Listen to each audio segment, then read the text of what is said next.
Hello and welcome to Raising Anchor, your podcast and source for all things Rhode Island FC. I'm your host, Matt Entrican. Joining me, as always, is the co-host, Jason Carey, and this is your playoff edition of the Monday Mailbag for this November 10th, 2025. Jason, I'm going to start things off and just say it right out the gate. We don't look an ounce of being tired, despite a 23-hour road trip. How are you doing, my friend? I'm doing great. It was a long drive, but we did it. Still feeling a little extra tired here on Monday, but definitely glad we went down and did it. It was a great experience. It's a sad day to bury a club, maybe in a way, but Possibly forever, possibly not. Some of the North Carolina fans, and we'll talk about them at length, some of them hopeful, I would maybe argue delusional. I don't see it happening. We saw them giving away everything that had a North Carolina logo on it. You somehow came home with a pink flag that we still don't know exactly how you got in your possession. Magic. But I was being told by fans that they were just handing stuff out at the end, just right out the door. It was a great time. I just want to ask, we went through, I think, all of the states to get down to North Carolina. Which was your favorite state to drive through and why? Oh, favorite state to drive through. I like in regards to maybe the easiest, and this is probably not right at all, but we took the turnpike to get away from 95, and it was just like 80 all the way. So that was nice to just, but it also felt like it never ended. I was like, I didn't think that Jersey was this big. I was actually I'm stuck surprised in a at Delaware. time loop. Delaware But it was a very longer. easy freeway. Delaware was the worst. It was the least amount of driving, but it was traffic from the minute you hit the state line until you left. It's like their currency is just to wait and do nothing in the state of Delaware. Yeah, I wasn't sure Listen, we're going to have a fun show. For those of you that are hanging out on our mobile edition, we tried something new tonight with the format, and I'm looking at the camera angles, and they are not flattering to either one of us. So that's a StreamYard thing. So we'll work through that, and we'll get into it. But thanks for coming on the show. This is the Monday Mailbag. So we're going to go over everything that happened over this weekend and things beyond. Quick, just starting of this reminder to everyone that sends in the questions. Thank you. It's what runs this show on these Mondays. And if you're interested in submitting a question, you can reach out to us on any of our social media channels, whether that's in a DM or you just post a comment on one of our posts, and we will make sure that we get that incorporated in the show. Of course, we do always post the Discord channel server. We ask the questions there. And then you can also email us directly at raisinganchorpodcast.com. We do have an email submission form for asking questions there. So having said that, I say we get right into this. We've got a lot of questions tonight. People are excited, Jason. They have been dying to see this team return to the Eastern Conference Final. And, you know, our words don't matter because the only words that do are head coach and general manager Cano Smith. So here's Cano in his own words immediately following that game. About tonight's performance. Just the way they executed what we asked them to do. They just stuck to the game plan. We had some difficult moments for sure. They had some chances, but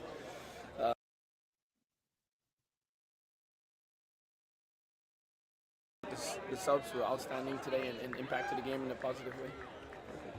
It's a second straight trip to the Eastern Conference Finals, but how proud are you of this team this season? Very. They're just so resilient. I think it's been moments where obviously we went through a tough spell and we didn't score a lot, but I've always felt the games that we needed to really win.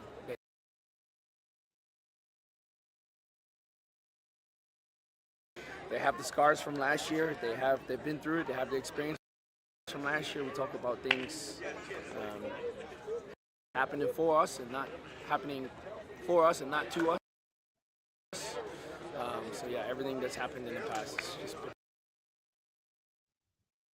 And whether the Eastern Conference Final ends up being played at home or away, what is your message to the team heading into the biggest game of the season?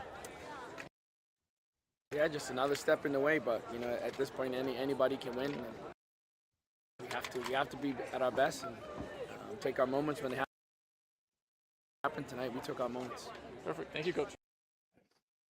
So that is Cano Smith. I appreciated, he said that this team had scars, Jason. This team had been scarred from last year's unfortunate loss in the USL Cup final. What did you think overall of his comments? Yeah, I mean, I think that they were probably disappointed from the way they got knocked out. So maybe they came into this one with a little bit of a chip on their shoulder to kind of like prove not to everyone else but to themselves that like they're better than that. I mean, it's been the message, it's been the bulletin board ammunition all season, right?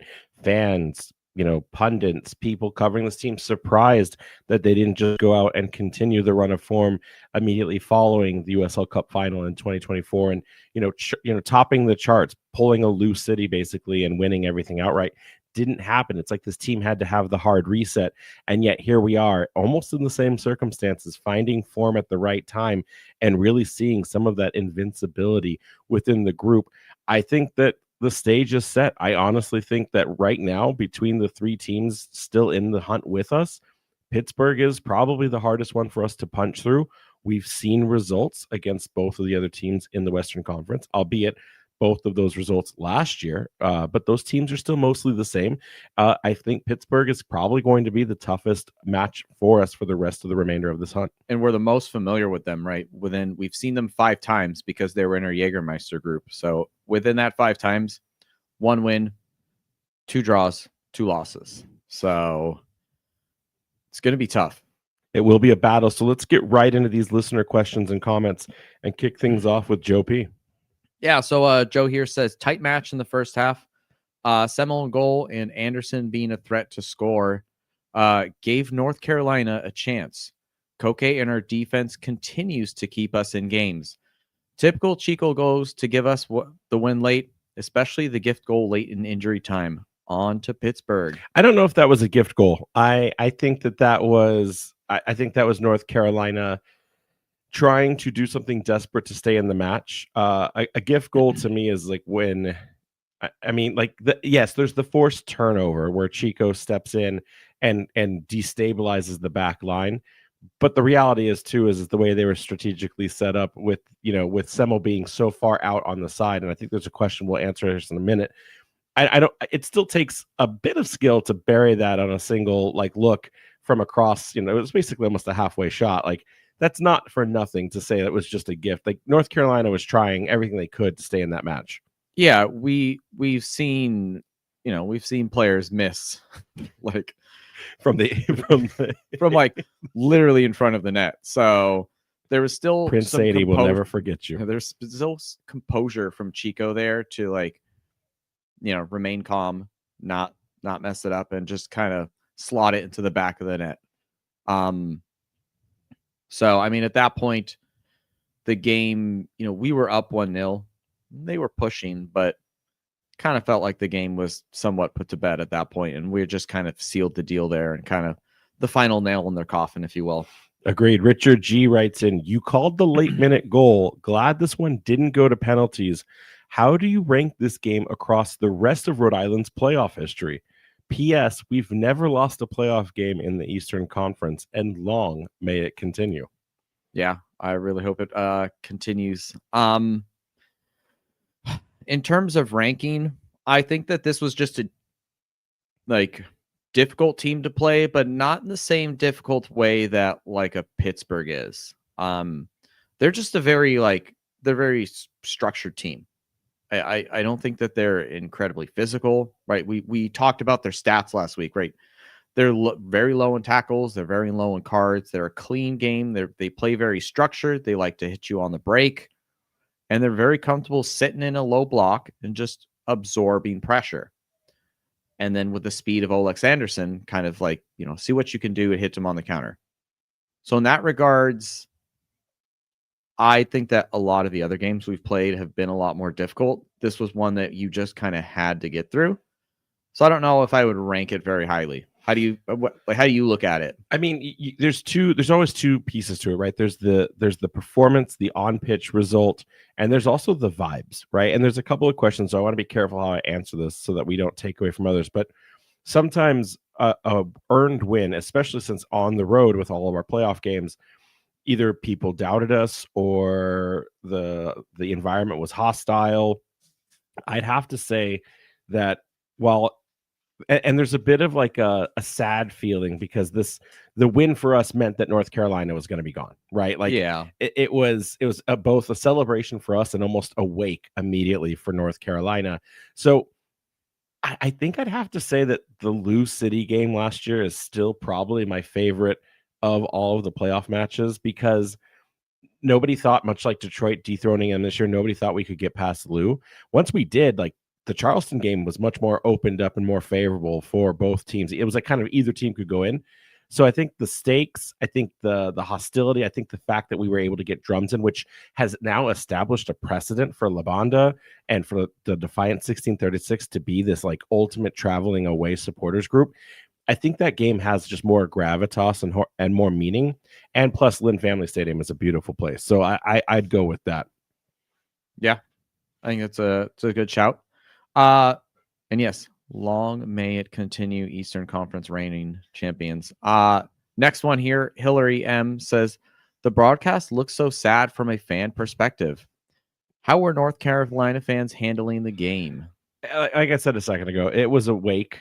At first, it was kind of that chaotic neutral where you say, hey, like, you're not going to beat us. Anything could happen still tonight. Met a few fans outside of the stadium before we started. It's an interesting complex, Wake Med Soccer Park, because you drive in and it feels very like a larger, like multi-utility, multi-facility park kind of thing, like multiple things going on. One of the fans in our car joked that, oh, look at the professionalism of this soccer park, and it was like the rec fields because they're right next to the actual stadium, and got a good laugh at that. But you go up and around and like the fans were just like, yeah, like we're gonna win, but you almost felt like they were like, end our suffering, right? Like it was down. but they were honestly, for as much as you could be, knowing that your entire club's future is on the line, whether it was for the next 7 days or the next 3 years. I think they were all pretty good sports. I was actually surprised in the supporter group, not just the entire time swearing and cussing out the owner from the ownership box. I would have been like, ban me from this stadium. I would have, if Brett Johnson ever did that, it would not be. They handled it very politely. We went over, we got some shtick for it when we went over to go talk to them because we promised we'd go say hi at the halftime. We lost track of time, so we went over there. I guess we're on broadcast, Jason, talking to the camera. We'll get into that story in a minute, but I think the fans, the fans that were there were great. The surprise to me was that nobody showed up for what was the final game. A bit of a shocker. We talked to John Morrissey last week, and he said that at one point this is one of the best attended stadiums for the men's game, and it just kind of all fell by the wayside. You would think, unless you had pressing plans, you would think that you'd show up for one last go at it just in case. And the game was great. The weather was great. It started raining immediately after the game, so it was just kind of a sign, like the doom and gloom of what happened in North Carolina. But I wouldn't. It was a great experience. Like for us, it was amazing. It was everything we asked for. North Carolina, maybe not so much. Yeah, we had one experience where someone, was like, well, we have Charlotte FC down the road and they're better. Well, it's you got to tell, if you're going to tell the story, you got to tell it right. So we may or may not have been, when people would respond to us, we would respond back in kind. I think of like the 6 kids that were sitting right next to the supporters group, and they just kept talking about the table and how like they finished in 3rd and we finished in 7th. And I'm like, oh, if you want to bring up stats in the table, how many times have you beaten us in the lifetime of your club? And they were like, oh, we don't know how to use phones anymore. We're Gen Alpha, who knows how that works. But there was one person working at the stadium who I actually don't even care if she gets in trouble for this, because it was such a flippant response to like how to handle the situation, passing around flyers and trying to get people to go to the next Courage game. And we just said, sorry for your loss. And she in turn took it like tongue in cheek and said, oh, we're going to beat Rhode Island tonight. Don't you worry about that. And we said, yeah, sure. Maybe you might. I don't think so, but maybe you will. But either way, your club is still done at the end of the season. So sorry for your loss. And she goes, what are you talking about? And when we go and explain it, the words that came out of her mouth next were infuriating, because it's like it's the barometer for soccer at large in this country. And it was so annoying. So now that I've set the table, go ahead and have the dessert, Jason. What did she tell us? What were the words that came out of that woman's mouth? She didn't care at all that the North Carolina FC was shutting down. She's like, oh, we have Charlotte FC. They're better anyway. And it's not the same city. I think it's at least a few hours away, at least an hour or two. Also, they got knocked out by NYFC that night. So, like, uh-huh. Yeah, I don't know. It was just like you said, it was such a flippant response of just like didn't even care about their own team that she works for. I don't know. It reminds me It's- of a story, and I think we can tell it now because like statute of limitations are important at the early days. But when this club first got announced and we started just trying to find Rhode Island faithful that would be interested in it, I remember we would often go to the Revolution when they were doing their events out and about. Ran into this guy who was working one of the events. The Fox was there. Slide the Fox was there. It was on Hope Street for one of the open festivals, and just was asking like, "Oh, how much do you love about soccer?" He let us talk for like 5 or 6 minutes. We were excited. We had just started the podcast back, early days, Jason, early days. And he goes, "I'm going to be honest with you guys. I'm only doing this stupid soccer stuff so I can get in with the Patriots side of the organization." And it's like right there. If like again, I no shade to Revs fans. That's a thing in and of itself. But like, if your own organization is using you as a gateway to get into the bigger daddy part of the group, like so we need a systemic change. We need people that care about this sport working in the sport, and something's got to give. yeah. So then let's looking at this next question here. Lisa V writes in, what was the keeper doing on that second goal? So he came out for the set piece, and typically what you would do is the keeper would launch it long. That way you can get more of your players forward. Instead of launching it long, they did some sort of, I don't want to call it trick play, but instead went for the short pass to one of the center backs who was kind of at midway line. I don't know if there was some sort of communication breakdown or something, but when the center back received the ball, he kind of misjudged it, mistouched there, and lost control of it. And Chico just pounced upon it there and was able to just slide it home from basically midfield. So it is a very standard thing that you will see, like especially late in games, keepers will come far out to take a free kick. But you're not supposed to lose the ball like that fast. So did you see how depressing as this ball slowly rolled in? And I encourage every fan, not because I want to punish North Carolina. They've already been punished enough. But if you go back and watch the replay, don't watch the ball go into the goal. Watch all the supporter group. Just watch it trickle in, knowing that this is exactly how they're going to go out of the game, possibly again for good. Like that is of all the ways and it wasn't intentional insult to injury, but when that happens, it's just like, oh man, it's not even a good goal. It's like this is the goal we deserve to have as our goodbye. Yeah, kiss. like you can't even sit there and golf clap, the other team scoring a worldie against you and say, like, the soccer fan in me appreciates that. It's just, this is kind of sad. I think Susan here asks a question about Koke being a little nervous playing so far forward.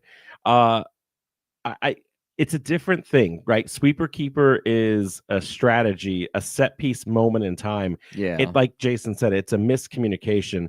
Like that normally would not happen. You're either going to boot the ball long as it's intended so that your players can absorb the pressure, collect the second ball, and then you and get move back on, into position, or you rotate and reset. Koke playing up front that far, that's just get used to it. Start taking like anti-anxiety medication if you would get ulcers.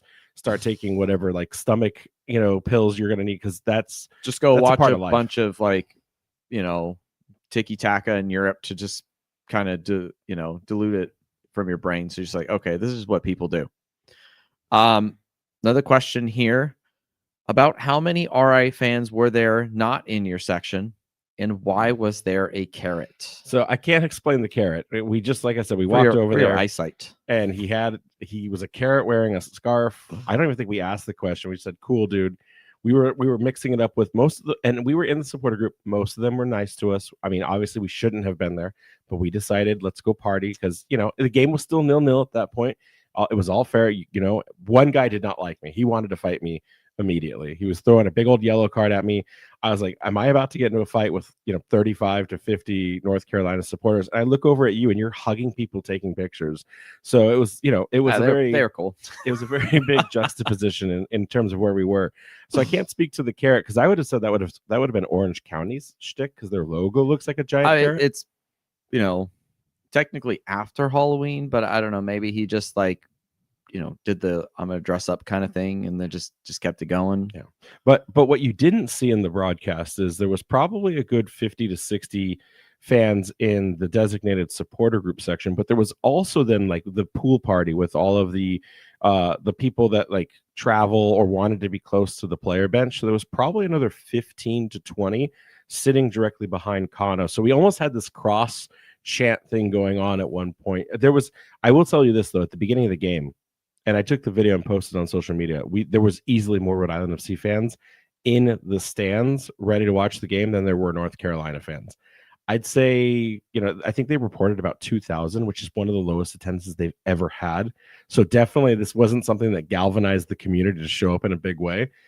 I think they all started to show up by like 5 minutes after kickoff, but like 1 minute they weren't all there, and then they kind of all trickled in. I was like, this is not, I mean, we have the same problems getting people into the stadium at Centerville, so it's like, I get it, but not the way you want to go.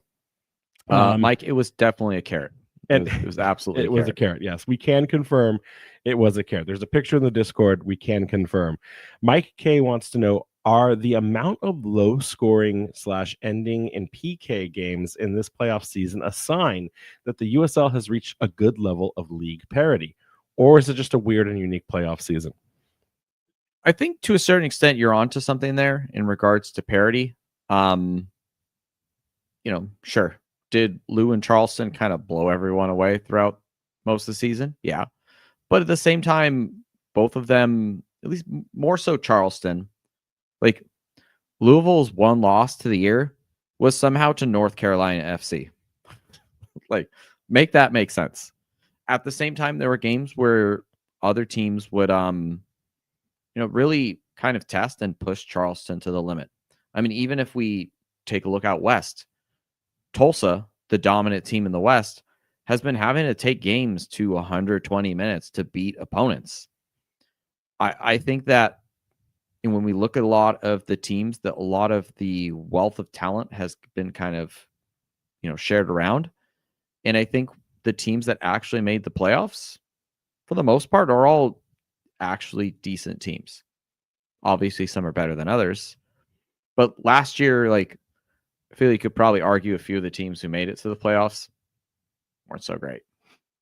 And too, I mean, if you take the Charleston and you take the Lou's away, I'm not sure how high of a scoring team New Mexico or Tulsa were in the season. But like, if you take away those high scoring affairs, the most of the league is pretty structured in a parity sense, right? It's just those two teams that ran away with so much of it that make us look like we're a little bit more imbalanced than we are.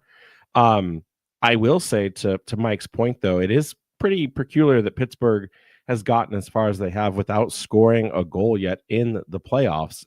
But, we've said it, sometimes people say it as a joke, but it's the truth. Defense wins championships. And right now, it's kind of more about what you don't let in the back of your net than it is what you put in the back of the other person's net, at least until after extra time is done and you're into penalty shootouts. So I kind of get it.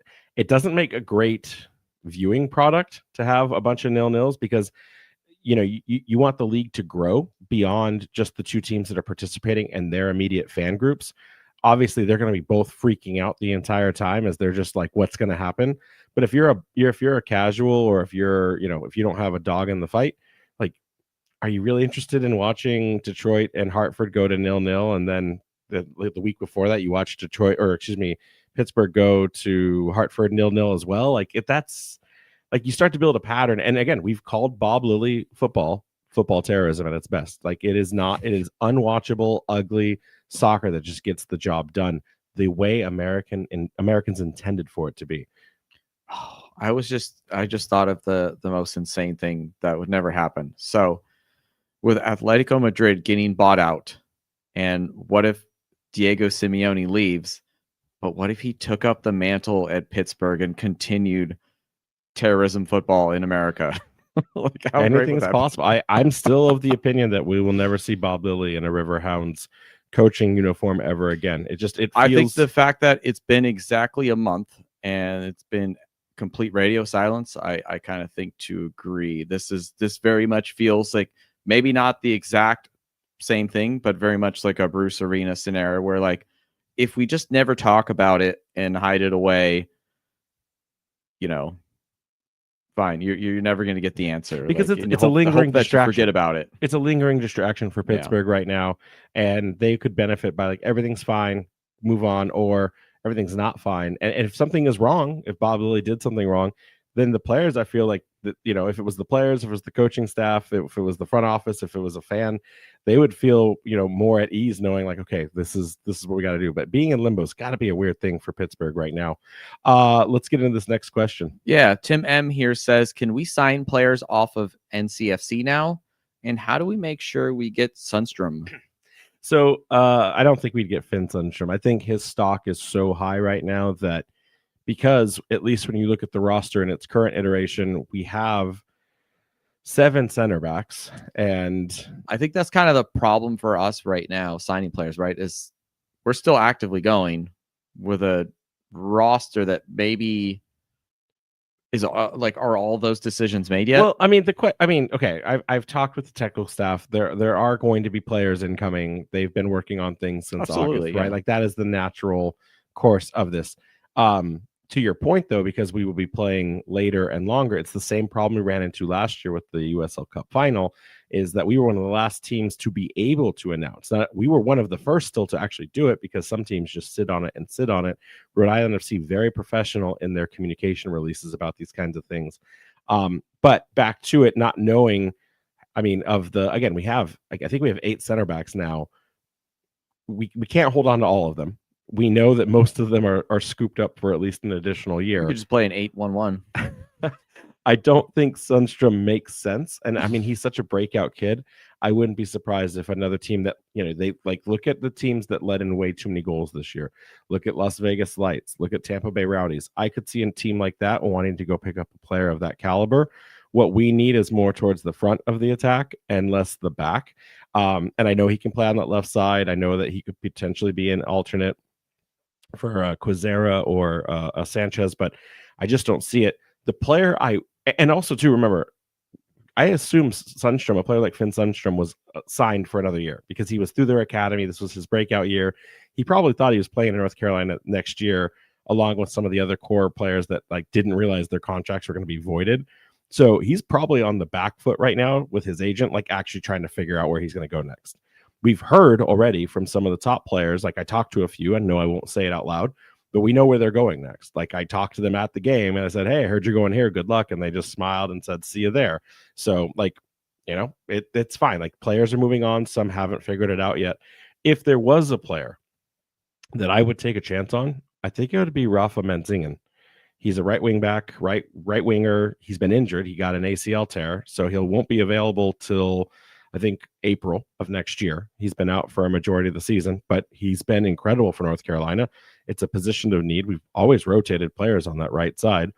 I would say if you can pick him up on a value deal because he's kind of banged up, why not take a chance next year and see if he can do some damage? He did play pretty well against us last year. Scored. He's the one of 2 players in the history of North Carolina that scored a goal against us, and that will remain permanent now because of that. So yeah, no, I would be good with Rafa. Is there a player you'd want to pick up? Did you see anyone that was of note? If we're talking about strikers, maybe Olex Anderson, but also at the same time, I feel like he's probably already. I don't know about that, but I also deal. We know we have Chico.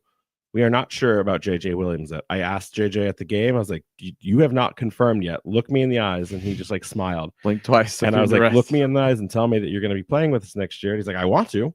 So that tells me that's an ongoing situation, or he just has to be shy and candid about it and likes to mess with my life. That's fine either way. But again, we talked about it a couple weeks ago. JJ Williams has not stayed healthy for Rhode Island FC, and his absence has been a large contribution to why we haven't had as much goal production this year as we should have. We ended the season 29-29. I think we were 15 to 16 goals off of last season in terms of output. We know what he can do when he gets to play, but he hasn't always stayed healthy. So for me, if we're going to go find a striker, whether it's to replace one of them or to augment them, it's got to be a player that's going to be making a difference, right? It's got to be someone. It can't just be because Evan Conway is available and we can buy him and he'd be reunited with some of his loyal teammates. It's got to make sense for the system, or it's got to be a player that's better than Williams and is better than Chico, and they all start continuing to compete for a starting spot on next year's roster. So I don't know that Olex wouldn't fit our system, but like I almost want, like, if you're going to go make one player pickup acquisition in the offseason, it really has to be a winger, a striker, or a wing back that's going to be a game changer from the current team that we have now, in my opinion. Yeah. I mean, we'll probably talk about this offseason, but like striker and right back. Like, yeah. All right, next question up. Mike M writes in, with Hearts of Pine going down swinging in the semis last night, RIFC are the last New England team standing once again. Yeah. I mean, to give them credit, they are semi-pro, but Vermont Green did go all the way.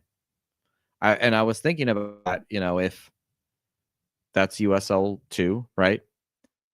If Hearts of Pine could have got to the final USL, I mean, it could have been a all, USL championship 1 and 2 could have been all New England. I know Bob Kraft does not care about USL, and I don't even think he cares about the MLS, to be honest. But like, talk about the pressure that would have put on the team in New England. That would have been fun. That's been here the longest in a professional standard, and you have every other league below you won completely outright by a New England team that has now carved a part of your market out. And you're like just a failure to launch at that point. That would have been a fun storyline. Like, that would have been something we would have talked about for decades to come. Yeah, for the narrative, that would have been great.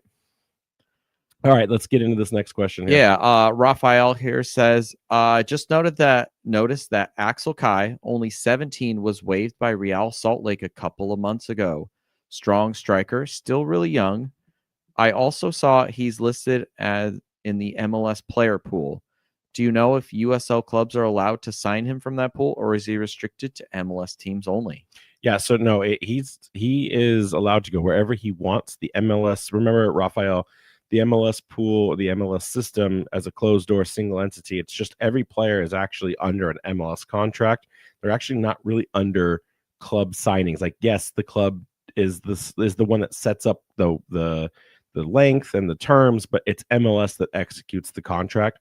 So there's a lot of different mechanisms in MLS, from the MLS player pool in the sense of the youth academies. There's the Generation Adidas. There's the homegrown mechanic. There's even, and people forget about this, there's even the U.S. men's national team reallocation. So like, if you want a player that plays on the U.S. men's national team that has not been a part of MLS for a re-entry, there's a stacked order chain. It may be gone now, but it's similar to like how discovery rights work, where it's like, I discovered Cristiano Ronaldo and we are the Colorado Rapids. So I imagine the bid. MLS SharePoint pages are just wild. I mean, they've created so many rules. But where I'm going with all of that is all of those mechanics are internal to the league. Basically, at that point, if Kai's representation wants to talk outside of the league, then they are allowed to do so. And any USL team, any team across any FIFA sanctioned league is allowed to talk to him.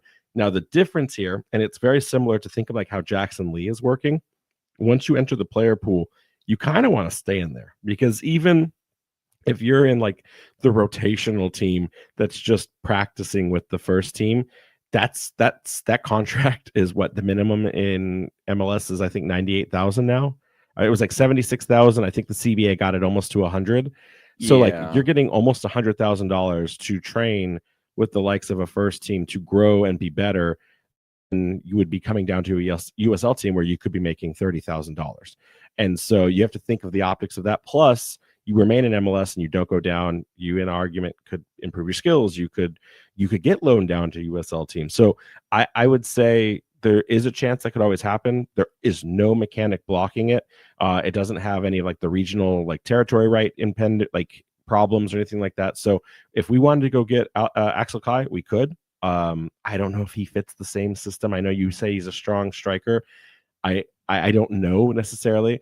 I know some people reached out to me in DMs on Twitter and said, "Hey, what about that Benzini kid from Vermont Green?" And now, what is it?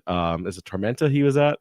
I think it was Tormenta. And it's like, yeah, but like we talked about that with Kano, and Kano didn't seem to indicate that he would have been. He didn't say it outright, but like when we asked, he said, like, we have a system for the types of players we want. So Benzini didn't seem to fit that at the time. We also have Machu and Dongo. So like we have a young kind of player who is, like our team values him very highly. So he would potentially grow into something. I think the reality for a 17-year-old there, they're probably going to look at something like either USL 1 or 2, or even like MLS Next Pro to just get some minutes out there at that point. Jeff Hughes asked, any odds of Corcoran coming back? I mean, if Kana wants him back, he can come back anytime, even if it's only for like 5 games, apparently. Didn't get to do any damage to Messi and ruin the Argentinians. And I did get the start against them, though, so that's something he'll never forget. But wild times. And speaking of alumni, by the way, 2 active players still in the playoffs alongside current Rhode Island players, and that is one Mark Doyle, now with 1 Knox in the USL League One final against Spokane, and one and only Morris Dugan out there with Minnesota, still keeping the playoffs they alive. Just knocked Seattle out there. Yeah. Pretty wild. Yeah, so it's exciting. That's your alumni watch for now. All right, Jason, Zach L writes in, are we really okay with the USL Cup final being played in a baseball stadium? I say we riot.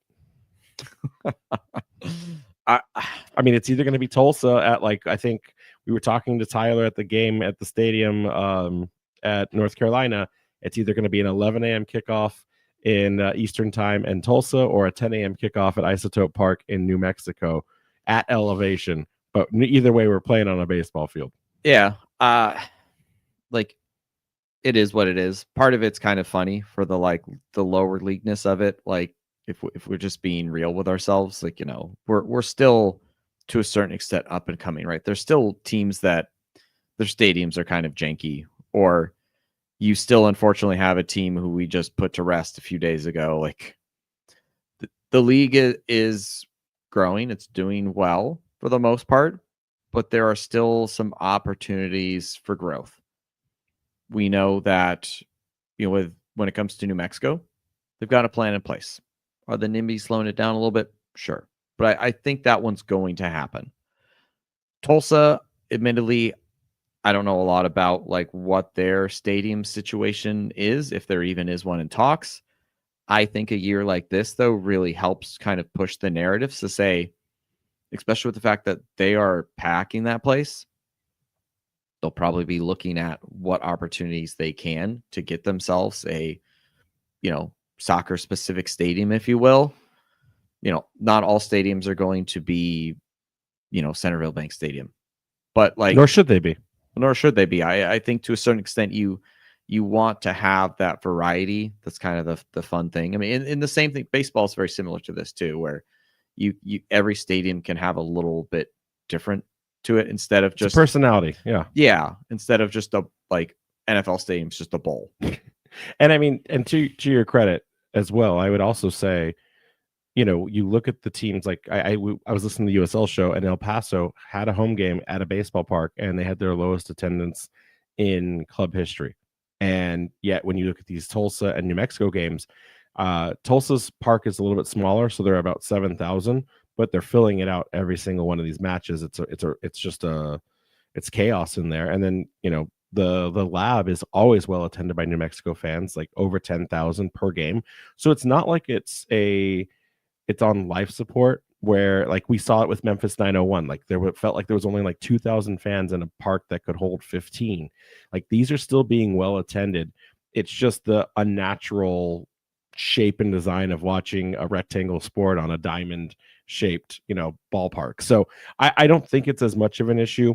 I'm always curious, Mike, to Zach, to your point, the turf. Is the turf settled in? Is it going to be a good playing field? Because I remember sometimes on some of those conversions, the turf that got laid down would be slipping and breaking apart, and that's not good optics for the league. I also remember early on when before we had even started and I started doing research and watching the league, I remember there was one game where there was just a weird bounce where it hit a divot or something in the line, where you could tell that they had laid the turf over the field, and it just the ball went straight up for some reason. I remember there was also it might have been Memphis, and a player grabbed a chunk of the turf, like threw it on the ground, and like started violently stomping on it because he was so angry at how it happened. So, anyways, I don't have a problem with it as long as they're well attended, and they don't have terrible foul ball cable lines running through the broadcast package. So that's where I stand on that one. Ben S has here got 2 questions for the mailbag. Who do you feel we have a better chance at beating from the West, Tulsa or New Mexico? Well, selfish, just thinking he can get 2 questions in our mailbag like that. Listen, to all of my New Mexico friends and family who I very much still, because we did not get to go to Albuquerque for the final game of the regular season, and I very much want to go to Isotope Park before they build their brand new fancy stadium. I don't want New Mexico. I look at these games, Jason, and a couple of things come to mind. One, we joke, but it's not a joke, elevation. We saw how it crippled Rhode Island in both the final and their regular season game at Colo Spigs last year. Two, I think New Mexico, of all the teams remaining, have been on the most consistent and best form. They're the only team in the playoffs that have scored multiple goals in both of their playoff games so far.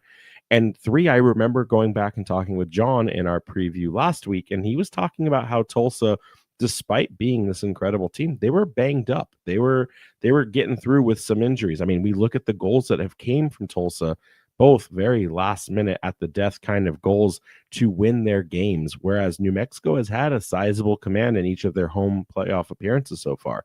Right now, I want to take the team that hasn't seen us in the regular season. It's going to be, a crapshoot, and we're not playing at elevation. So yeah, I want Tulsa. What do you think? Yeah, I would agree. I think that the way that New Mexico plays does that they would do better against us. I think that we'd line up better against Tulsa, and I think we would have the better opportunity to win there. Agreed. Could that mean that maybe a possible New Mexico RAFC game would be more entertaining from a neutral perspective in terms of to really push us to find that extra gear, come out of our shell? Maybe. But would Tulsa give us a better opportunity to win? Absolutely. Plus, it's an hour later too, so I'll take that for our brunch Insane soccer game we're commutes, gonna have again. I'm ready. Ben's second question of the night: how can we break down this Bob Lilly side that hasn't let up a goal in the playoffs in their run of play? Well, one, I wouldn't call it a Bob Lilly side anymore. I just call it the Pittsburgh Riverhounds. But I get your question. And Jason, how do we score against a team that, despite the fact they haven't let in a goal, they also haven't scored a goal? We did go there, Jägermeister Cup, and while there was slight rotation, I'd argue that for most part it was pretty much of a solid starting lineup.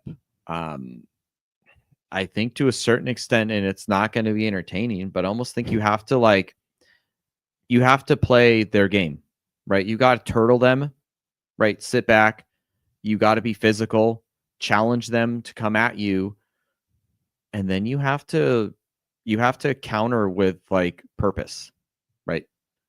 Be very direct, move the ball up the field, create an opportunity, take a shot. Cool, didn't work out. Reset, turtle some more, and just frustrate them.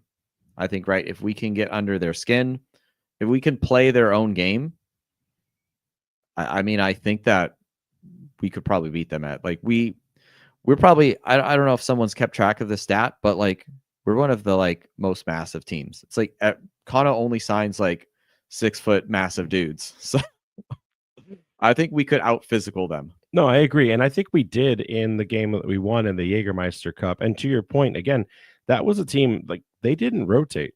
Eric Dick was in net. They had Williams and Jackson up top. Griffin, who, I think Chico got fouled 79 times. Like, and I think he probably doesn't get the credit that he deserved for that game, but he pestered their back line. And he took all of those fouls and he kept going down. He would get back up and it's like, cool, I'm going to battle you again and you're going to take me down and I'm going to win a foul. And I'm going to slow down this game and I'm going to make it frustrating for you. No, absolutely. I mean, and we saw that was a game we won without JJ Williams, one of our biggest bruisers on the squad. So yeah, no, I think that anything is possible when it comes to that. And I think you're right. Since we're going into hostile territory, I think if we can keep a defensive shape, be aggressive in transition, and then know just to make sure that we suppress them, I don't think that this is big of a deal. I think this is another game that could end up being 0-0. And I know we joked last week that North Carolina was historically a 0-0, but Pittsburgh doesn't seem interested in being that dangerous on the front foot. And we know how difficult it is to even find the back of the net against Pittsburgh. We've only done it one time. So I think this is going to be a game of attrition. I think this is going to be a battle. And I wouldn't be surprised if we see a red card in this game on either side. I think this could be a very physical match by the end, especially with the emotions running high on Pittsburgh's side and the confidence we have coming into this being the road warriors we are. What's this next question here? Yeah, Andrew H here says, question, how much of an impact does the lack of Bob Lilly have on our outlook? Bob Lilly is not just a coach or a person. Bob Lilly is a system. Yeah, he's a system. He like in lieu of Bob Lilly being out, this team continues to be a stalwart. It's a small sample size, but since he's been out, they're undefeated. And you couldn't answer that for like was it Rensing when he moved from the Battery to the Lights? He couldn't do that. I don't think they've been scored on either. Like they had two like regular season games that they won. Or if they've maybe only given up one goal, and then 2 0-0 playoff games. I don't remember the day that Lilly went out. It was October 10th. Okay, literally a month ago. They've only allowed 1 goal since then from Indy 11. They've been flawless. They haven't won every game, but they've drawn they've mostly drawn. So they're undefeated. Yeah.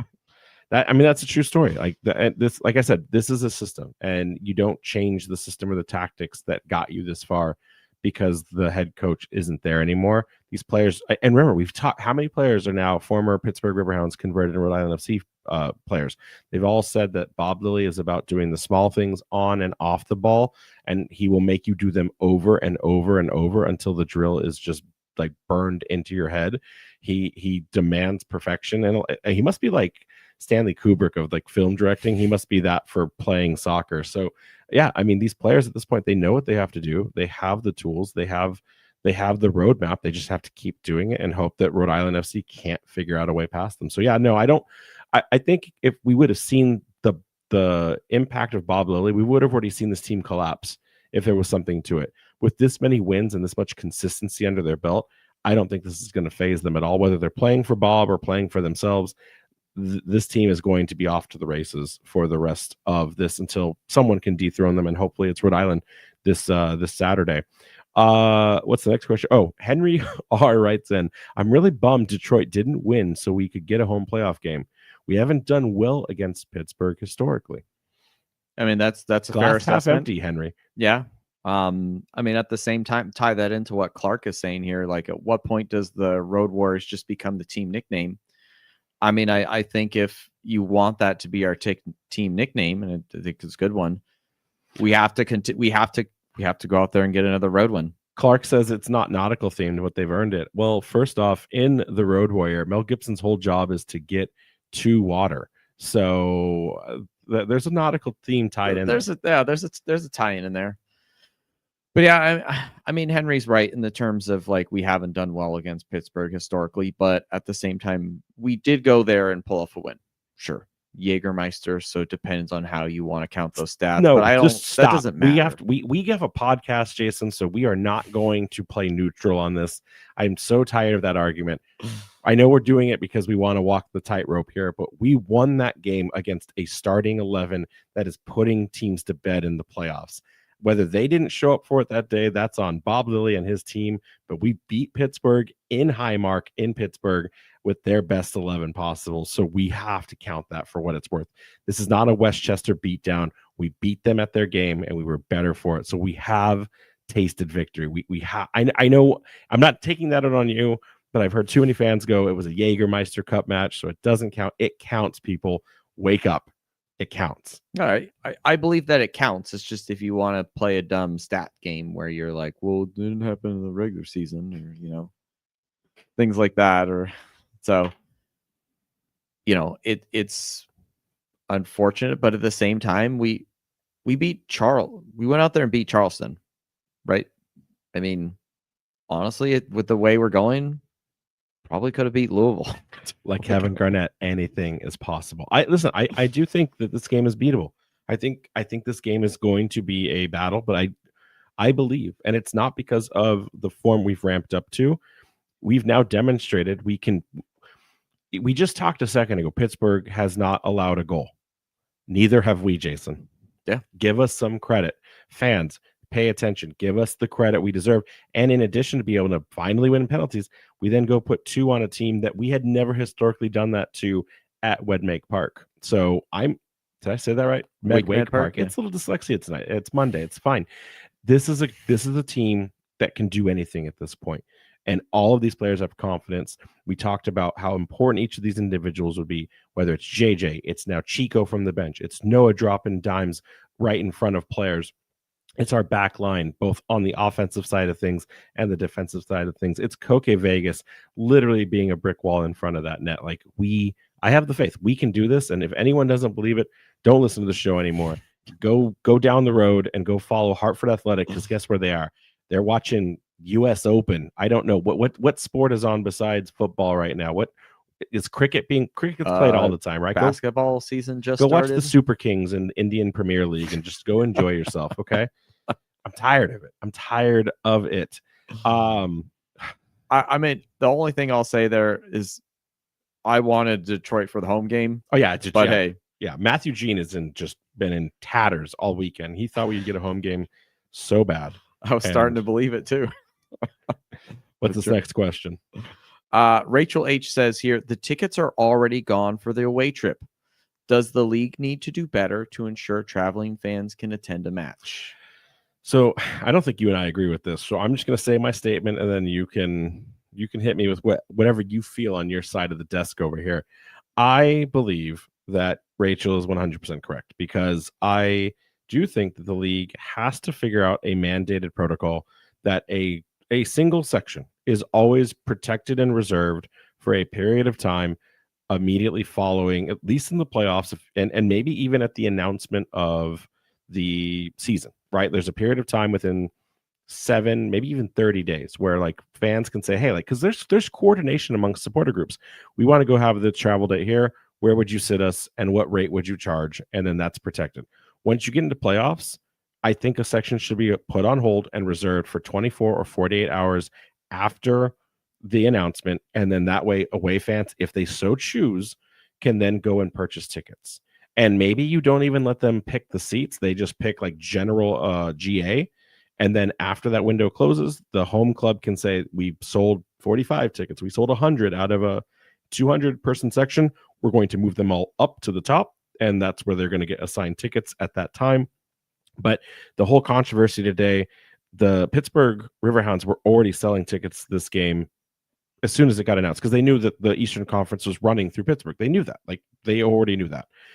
We are told as supporters of Rhode Island to wait for the link to come out to be able to buy tickets, and it's not enough for the amount of fans that are intending to travel down to this game. So now fans are buying tickets dispersed around the stadium with no guarantee that they'll be able to be consolidated into the supporter group away section.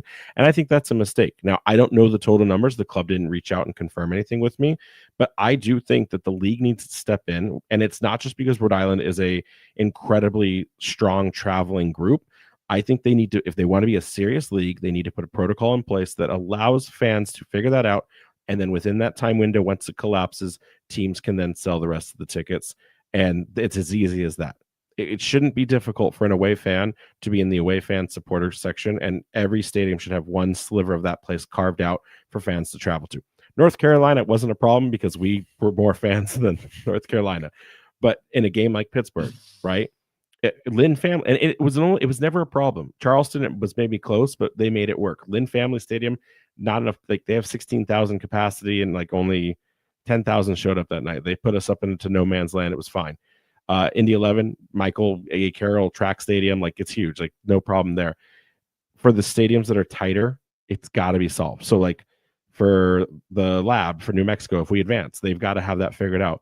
For the OKC, the FC Tulsa, stadium, they have to have that figured out. Like, they can't keep fumbling the ball like this. I know it's the wrong sport, but the league has some responsibility to set some protocols here.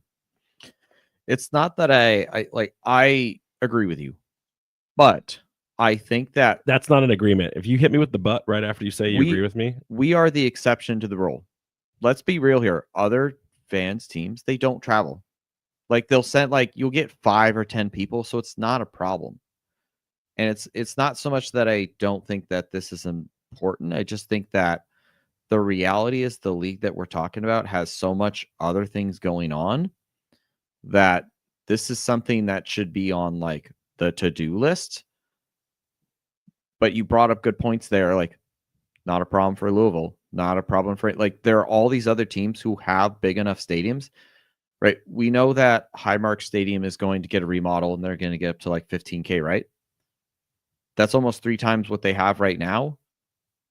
Probably would not be an issue if that was already in place. The problem is there's too much of a demand for that team. They were 1,000 over capacity for their last match. And the reality is some of these teams the margins are so tight and they're running in the red that as much as I want to be upset for our fans to go, at the same time, this is a business and they need to make the money to keep this league moving for long-term purposes, that if they can cash in and these small teams get so much money from their ticket revenue, I can't be that mad at them. Obviously, the system that you're talking about, I would love for that. I just don't see that as feasible for 5 years. I don't know, man. It feels like it feels like what you're saying is where we'll be in 5 years. It's I feel like I could call Brett Louie right now and be like, just change an operational rule for next year, or change it right now and say, team, because all of them I think are all through the SeatGeek app. I don't think any of them have contracts outside of SeatGeek. All of you are not allowed. You give everyone a reported section to SeatGeek by tomorrow that is reserved for your playoff games. You could start with 4 teams, right? Well, I guess technically only 2 after this weekend's game, and you can't sell this section for 48 hours. We will check in, we will confirm everything, and then after 48 hours, you can release the remainder of these tickets, and that's it.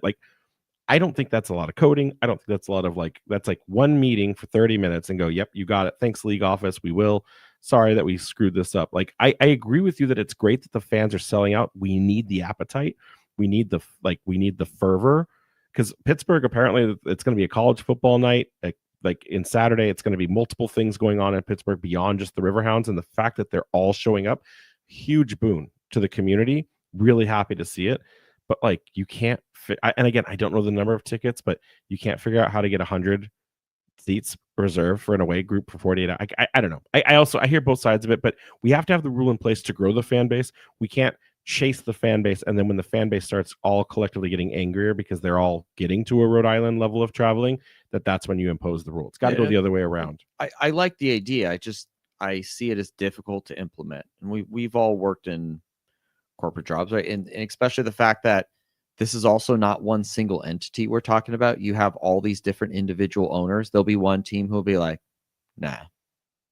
And if Brooklyn anything, FC, I'm looking at you next year when we come down and play you guys. You better have a section reserved for us to buy our tickets. Do not screw this up. You've got months to figure it out, because that game is going to be so well traveled. First time in the league for that team. It is the second closest place that we can travel from the championship perspective, because right now Pittsburgh is the closest. It's the second closest after Hartford. Are they playing? I mean, if they play, they're playing at the old Cosmos Field in Coney Island. Anyway, so yeah, so do you agree then? So you're saying that they did screw up, and someone needs to do something about this. I think something should be figured out, but at the same time, like I say, we are the exception to the rule. Other teams don't travel like we do. At least I haven't seen it. I just hope that it's not a honeymoon thing. I would hate to hear that, oh yeah, us Lou City supporters 8 years ago, we were just like you guys. And so that's the scare too in the back of our mind is what if in a few years, don't put that mojo out there. The luster, or calling them out on it, stay forever faithful. Don't lose your shots fired at La Banda and Defiant 1636. That was the words of Jason Carey. I'll remind the supporters group. You can have a conversation with them at Highmark Stadium a little later. Trying this to twist week. My words. John Q writes in, after watching the video from the Wild Ottawa versus Calgary CPL final, what are the weather rules for a soccer match to be delayed or postponed? I know beyond lightning, is there any other conditions? An Ipswich Town FC match versus the Blackburn Rovers was called off because of heavy excessive rainfall. First off, Ottawa back into playoff soccer after, I mean, that used to be the Ottawa Fury before they sold their license on to, I think, Miami FC is what they became. So good to see Ottawa soccer thriving out there. Yeah, that game was wild. Did you see the fight? Did you see the the bicycle kick too? There must have been, like, I think at one point like 3 or 4 inches of snow. Like that was not playing in a light dusting. That was blizzard conditions. Yeah. I've seen plenty of blizzard matches. I think for snow, it has to be like, it has to actually be a blizzard and not just like it's snowing. In terms of like rain, when we talk about this Ipswich Town match, a lot of it actually would come down to the pitches, like The drainage system. So, if they could drain as well as, Senator Bank Stadium, then they could keep going. But some of these, like maybe regular old school style, like smaller team, like just straight up grass, like sure, do they have drainage? Yes, but are they state of the art? Probably not. So I can tell you from my brief stint as being the voice of Rhode Island FC when I was the PA last year, I actually had all of the emergency cue cards ready for the things that would delay or postpone or even stop a game, beyond things that would cause the game to be canceled outright or postponed indefinitely. So like, again, whether in terms of high rainfall or a massive amount of snow, those would be things that would potentially deter the game from even starting. But once the match is kicked off, it's actually only a few things. So one is lightning, any kind of thunderstorm. They're tracking that at all times to make sure that fans are safe. Tornadoes is another one, because tornadoes are the only thing that can randomly like touch down. Usually, a hurricane's coming, a blizzard's coming. Yeah. So but tornado conditions can suddenly develop. Earthquake was one, which I thought was interesting because you're never getting an earthquake in New England, but that's probably more standard protocol for like Orange County at Champions Park. And then the last two are the interesting ones. Like when I'm calling fan unrest. So this is like the bad chants that end up happening, or any kind of like altercation that breaks out that actually takes away from the game. Like, I don't know, fans ripping up chairs, lighting things off, detonating devices. The game can be held for that. And then the last one, which was separate for some reason, pitch invasion. So if fans run onto the pitch at like more than like one person to get an autograph, that can actually cause it. So those are the things as of the PA read cards that exist for why you could potentially see a match stop, other than, of course, like a medical injury or something like that. So, but those usually end up with those kinds of matches. Those get abandoned then, and they either get replayed with no fans in front of them, or sometimes they never get played again. And but so don't ever invade the pitch with a bunch of your friends. It's not good for the sport. I may have asked if we needed to do that to celebrate North Carolina's demise, and was told I do not recommend you doing that. So you heroes that told me not to, you know who you are. I appreciate that. And yes, James, like fireworks being shot off from the top of Burns Stadium, that could have potentially been a game delay if things had gone really, really south. What's our next question here? As I catch you mid-drink. Susan says, has any other stadium had good pretzels? So listen, Susan, I'm going to be honest with you. I know this may come as a surprise given my physique and the weight that I walk around in, but I actually don't usually eat food at the stadiums. Now, when I work the stadiums, I will, because it's put right in front of me. But in like the press box, we usually just get waters, but it's a hydration thing. They do offer like the media craft table, which is like wherever all of the employees go, but like I never make it there on time, and it's not. Like last year, the food was brought right to the press box. Now you have to go like a ways away to the tables and to go eat. And Jason and I never get into the games on time to do that. So I don't normally eat. Have I had the pretzel? I've tried every food at our stadium because I wanted to be able to experience it. But when I travel, I normally don't eat food, at least at a soccer game. I'm either drinking water or adult beverages, and that's usually about it. Baseball parks, I will eat food because they put on some weird things. But like at soccer games, I don't think I've tried the footy scran, as they say. Yeah, same. Not really much of a, eater during a soccer match. The one thing I'll say, I think that we're actually really spoiled with like our offerings at Centerville Bank Stadium. I've pretty much had everything else at there as well too, and they have a very good offering. And I we're not went even the most spoiled because the 401 club, for all the people that sit in the clubhouse Yeah. with free gourmet food that rotates every time there's a game, like they're the real We got to spoiled try ones. some of that at the event though too, so we got an idea of what they're getting there. But actually went on a random adventure with Amanda's friend to find. She wanted to get French fries, and we tried like 3 or 4 different spots, That's all there was there. You tried every single. There was only 4 concession stands at that stadium. and they didn't have it. She ended up just going with like random nachos, which were kind of sad because like, here's a bag of chips and a thing of cheese, as opposed to like, here's something we kind of prepared and made for you. So sure, is North Carolina FC shutting down? Are there a few other stadiums that maybe have some actual legit food options? Probably. But I bet most of them are nowhere near to the kind of love and attention that we got at Centerville Bank Stadium. Yeah, no. Love those pretzels for as long as you can and as often as you can. James is actually dropping knowledge in the chat. Those are the same pretzels found at the Southwick Zoo just across the border. So if you're interested and you need one of them in the off season, now you know where to go. So thanks for that knowledge Good looking drop. out there. Final question of the night. Nate asks, what is the percentage for RFC to defend our conference championship and finish our story? Just put a number out there, Jason. 72.4%. Ooh, decimals and everything. I love it. I think the hardest battle for us remaining is Pittsburgh. As long as it's not New Mexico in the final, I think it's Pittsburgh. Again, we've gotten results. We've seen an ability against these other teams. Pittsburgh, we've seen the most often. I think we have the worst record against Pittsburgh, to be honest.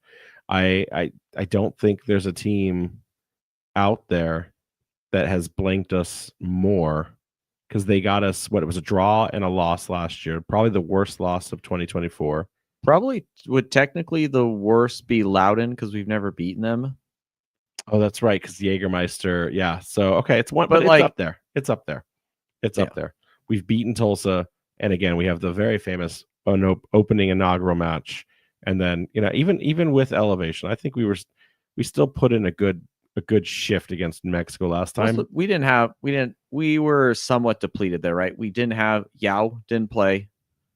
JJ did only play the second half. Only played half. So, it'll still be tough, but I think Pittsburgh is kind of the ultimate test right now. And even if, why jinx it? You focus on the game ahead of you. Yeah. So can we get back to the Eastern Conference final victory and then move on to the USL Cup final? I'm going to say yes, but we'll figure out that Cup final after we put the work in against Pittsburgh this weekend. So listen, Jason, it's always a blast to talk to you. It's always a blast to answer the facts and the questions and all the curiosities amongst the fans. As a little kind of heads up for this week, we're going to have John Krasinski from the Pittsburgh Soccer Now sports website that they cover all kind of things beyond just the Riverhounds. But we'll have him on for Thursday's show to preview the Eastern Conference final, and that'll be Thursday at 8 p.m. Jason, what is the final word, my friend? Believe it. I'm not gonna change it up yet. Did you see how many people were demanding that we put the Chicolio out as merch? We're gonna have to talk to Chico and see if we can make that happen. That's gonna be the goal. If you don't know what we're talking about, go look at the Discord. It's incredible. At least I think so. So, anyways, get us out of here, buddy, and can't wait to talk to you again on Thursday. Yep, fun as always. Make sure to check out our friends over at the Blazing Musket for all of your New England soccer coverage, and that's including RAFC at theblazingmusket.com. You can follow us on Twitter, Threads, TikTok, and Blue Sky at RAFC Podcasts. We've got an Instagram at Raising Anchor, and then you can go ahead and check out that website, raisinganchorpodcast.com. Anchors up. See y'all in Pittsburgh. Anchors up.